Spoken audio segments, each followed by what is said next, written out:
Hello, my name's Rob Edwards. Welcome back to my YouTube channel, and today we're talking adaptations. As the Wheel of Time show is still several months away, I've started thinking about what does the show need to do to be a good adaptation. And what I thought I would do to kind of approach this question is have a look at some other adaptations and decide whether they're good or bad and whether they fit into a particular pattern, essentially. So I've got a little grid here, which is going to be where I'm going to put in some, it's a bit like a tier list, but not quite the same. So top left-hand corner, I'm going to put movies which were good movies and good adaptations. Top right is going to be good movies but bad adaptations. Bottom left is bad movies but good adaptations, and bad movies, bad adaptations in the bottom right-hand corner. So we're just going to rattle through these. I've got about a dozen to go through, so I don't want to spend too much time on any of them. But obviously these are just my opinions. If your opinions are different to mine, that's perfectly fine. I'm happy to hear them. If you want to tell me in the comments what it is that I'm wrong about, then by all means. We're going to start with something which I think is a relatively straightforward and uncontroversial pick. I mean, you may have your own opinions on this, but I generally think it's pretty much agreed that Peter Jackson's Fellowship of the Ring, the first of the Lord of the Rings movies, is not just a good adaptation of the source material, but is also a good movie. There are changes, of course there are. It is not Arwen who takes Frodo to Rivendell after he's got stabbed by the Witch King in the books, but it is in the movies. So certain plot elements have been moved around, assigned to different characters, but at the end of the day, it is an enjoyable movie. It is recognisably the same story. The sets, the scenery, all of those elements come together to make it both a good movie and a good adaptation, particularly in the extended edition, where we get to see some more sort of world-building stuff in as well. So I think that's pretty uncontroversial, that lives in good movies, but also a good adaptation. I want to talk now about one which, to be honest, is what got me thinking about this whole subject. It is, to be completely frank, something of a pet hate of mine. This movie is probably one that half the people watching this have no memory at all of, and it is the Three Musketeers, starring Kiefer Sutherland, Oliver Platt, Chris O'Donnell, and a few other people as well. I absolutely detest this. I mean, I'm going to make no bones about it. This is completely the opposite end of the scale. This may actually be the only one I'm putting in this bottom right-hand box. It is a bad movie, but my biggest problem with it is a bad adaptation. And the things which really offend me about it are the way that important characters' motivations are completely different. In particular, Cardinal Richelieu is a brilliant character in the book, and arguably a brilliant character in history. A very interesting character, certainly. He has always been about getting the power behind the throne and doing his best work there. And he's a fantastic character for exactly that purpose. But in this particular version of the Three Musketeers, there have been better adaptations of the Three Musketeers. In this particular adaptation, he is going to be trying to take over all of France for himself, and that's just not what he's about in the books. And that really bugged me. Let's fill in another box. Let's put another example movie in the grid.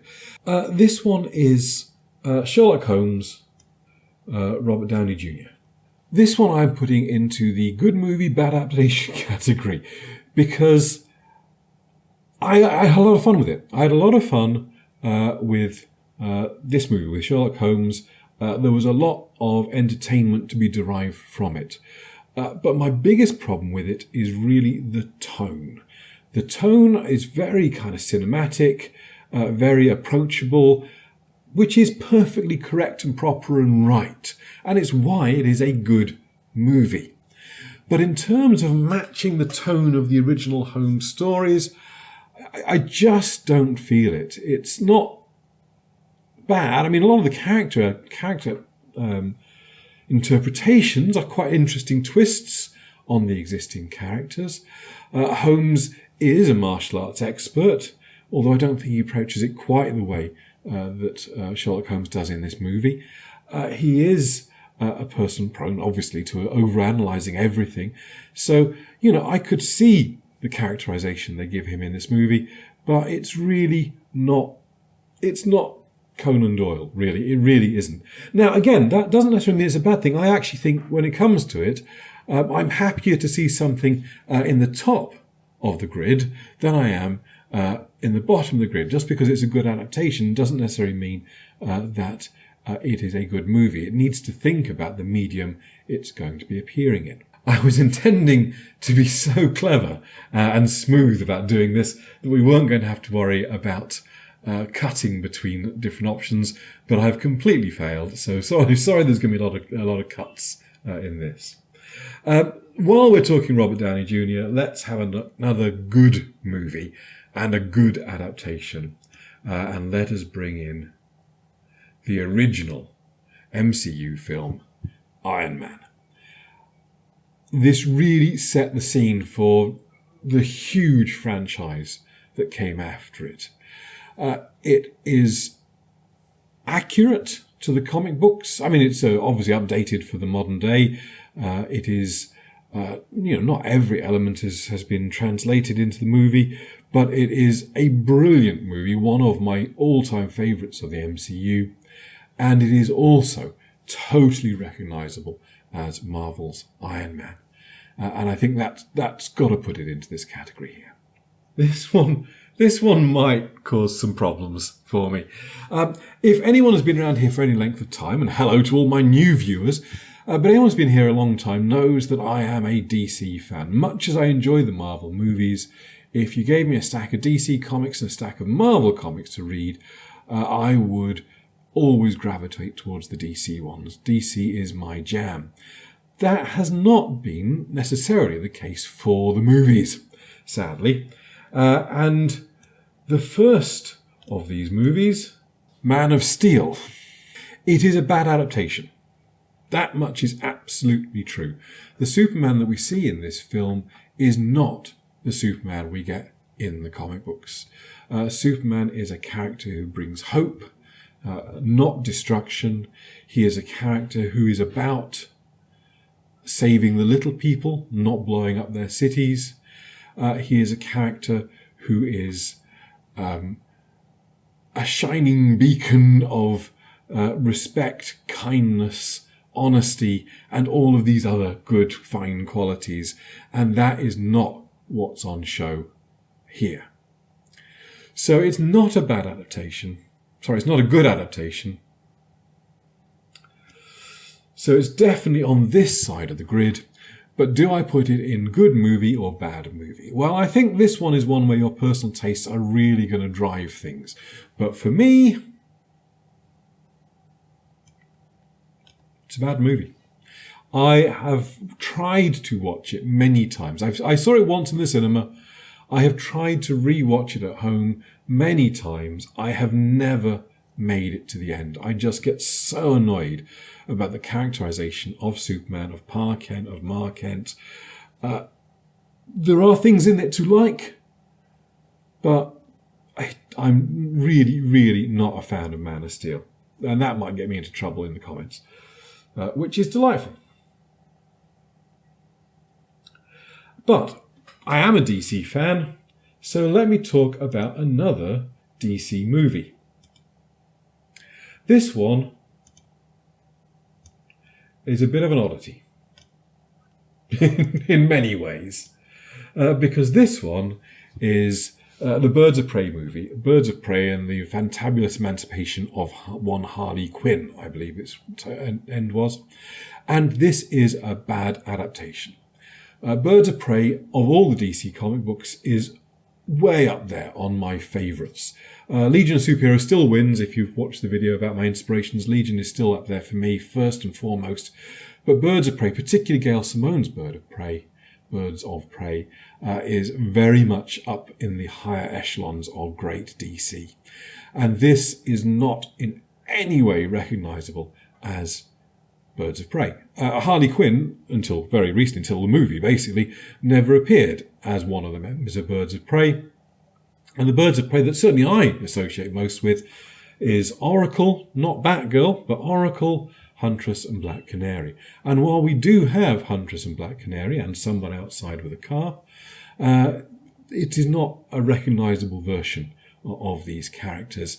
And much as I genuinely do enjoy the Huntress in this movie, it is not the Huntress that I like from the comic books. So I cannot put it into the good adaptations. I just can't. But you know what? I had a lot of fun with it. It may not be a great adaptation, but I had a lot of fun with the movie. And absolutely, I am putting in good movie, bad adaptation. Come at me. That is my decision, and there we go. Last DC one from me. This is quite an interesting one for me. This is quite an interesting one for where it lives in my grid and what I think makes a good adaptation. For me, what makes a good adaptation, it's got to be about recognisable characters. That's why Birds of Prey is in the bad one. And I recognise all the characters in Wonder Woman. Wonder Woman is very much the Wonder Woman I associate from the comics. Steve Trevor is great. The setting is brilliant. Themyscira is fantastic. It is. I mean, it's good. I mean, spoilers here. It's definitely in the good movies. But is it a good adaptation? Well, the interesting thing, of course, is it's set in World War One, which is before Wonder Woman in the comic books was active.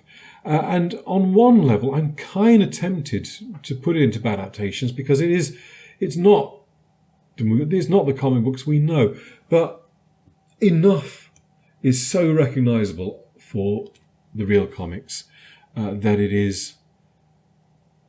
it's got to go in there. It's got to go into good movie, good adaptation. Yeah.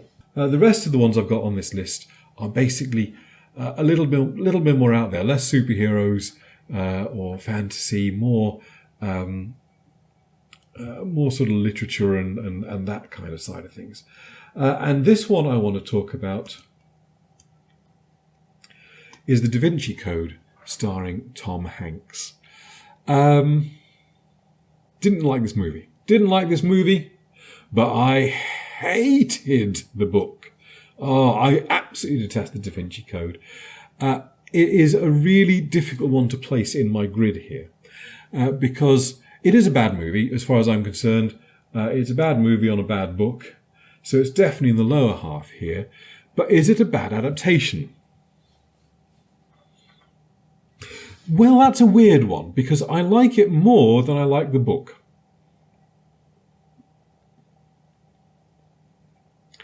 Does that make it a bad adaptation, or does it make a good? I'm going to put it over here. I'm going to put it in here because actually, what it does is make a more enjoyable version of this story in this media than in the written media. So it's an oddity. This one, it is going to go into that category. I think it's quite interesting that the sort of one of the elements which was one of the few interesting elements in the Da Vinci Code, the book for me, was the puzzles. And of course, the movie doesn't really give you a chance to work on the puzzles yourself, which the book made some effort to allow you to do. So that placement may be a little bit controversial, but I wanted something in the bottom left-hand corner. Let's talk Game of Thrones. Let's just have a quick chat about Game of Thrones and put these in here. I don't think I'm going to be terribly controversial here when I say that season 1 of Game of Thrones probably lives in here. Season 1 was a good adaptation and a good show. Season 1 of Game of Thrones is astonishingly accurate to the book. Not everything is right, of course, but there is enough recognisable in there which I think it has to go into this box. On the other hand, if we have a look at the end of Game of Thrones, that is quite interesting. I mean, it's going to go here, isn't it? It's a bad adaptation, and it is a bad show. Season 8 just didn't work for me, like so many others. Probably not a terribly controversial pick, but that is where I'm putting it. And it's fanfic at this point. By the time we get to season 8, we're no longer basing it on the books. Tyrion is no longer as clever as Tyrion can be because Martin is not writing him anymore. And a lot of the stuff which was done in season 8 just doesn't work for me. So that is where that lives, and I'm very much hoping that Wheel of Time doesn't fall into the same traps. Here's one that you may not know was based on a book.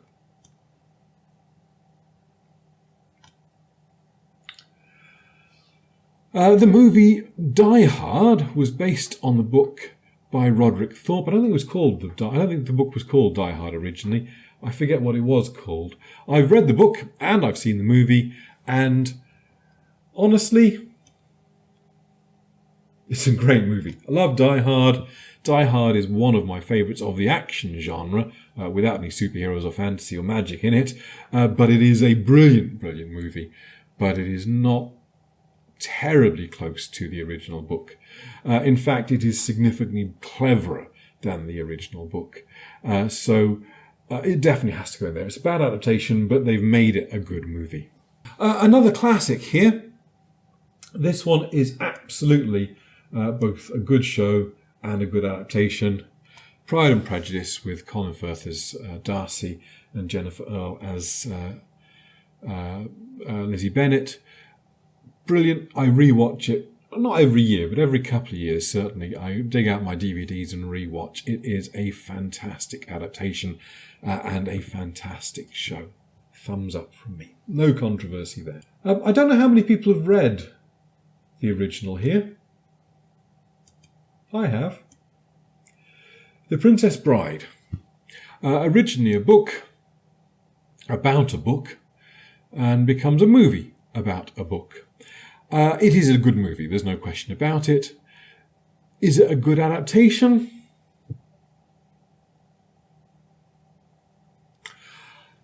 Well, arguably not. This one's a tough one again, actually. There is so much in the book about the imaginary author in the book finding the original and adapting that, and all the history he had with his father about the original version of the book, The Princess Bride by S. Morgenstern, in the fiction of The Princess Bride by William Goldman. And I don't know. It's a very loving adaptation. They've clearly this one kind of lives in the middle for me, to be honest. I'm going to leave it in the bad adaptation because there is so much of the original book which is left out. But I don't know. I don't know. That's not something which really bothers me about other adaptations.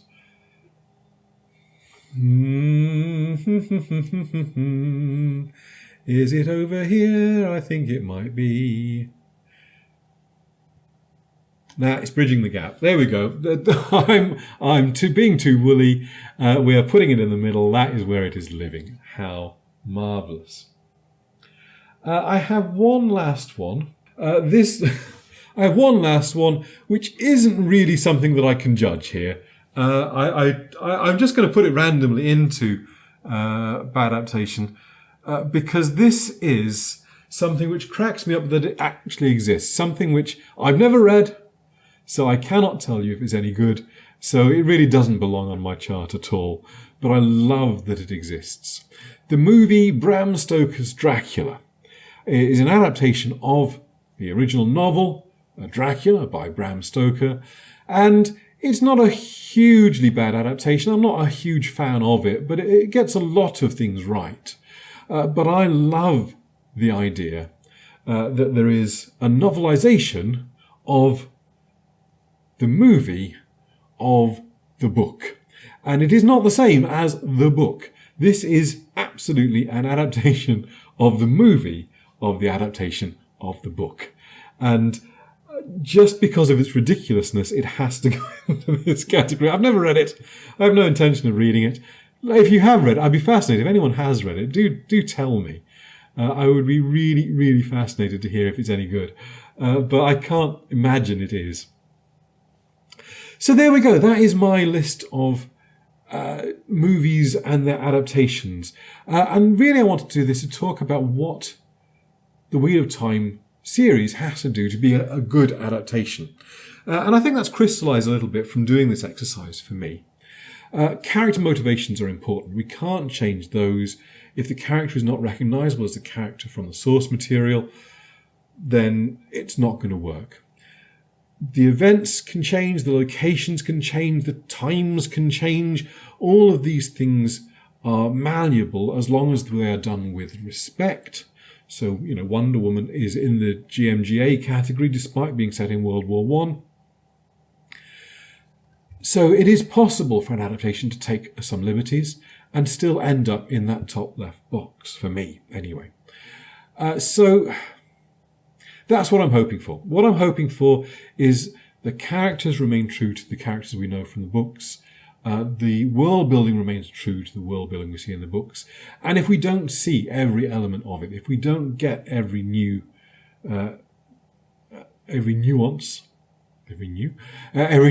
of the books, I don't kind of expect we will. What do you think? Have a look at these. Have a look at my list here. Are there any movies that you would shift into a different box? Anything that you think I've completely misrepresented? I am fascinated to hear your takes on it. So please do comment down below. And if you are new here, check out my Wheel of Time trailer review and other videos on the channel. Feel free to subscribe if you feel the urge. I'm still astonished that I've got to 100 subscribers. Thank you if you have subscribed recently or indeed ever at all. 200 is next. We'll see. Anyway, thank you very much for watching and I will catch you next time. Cheers.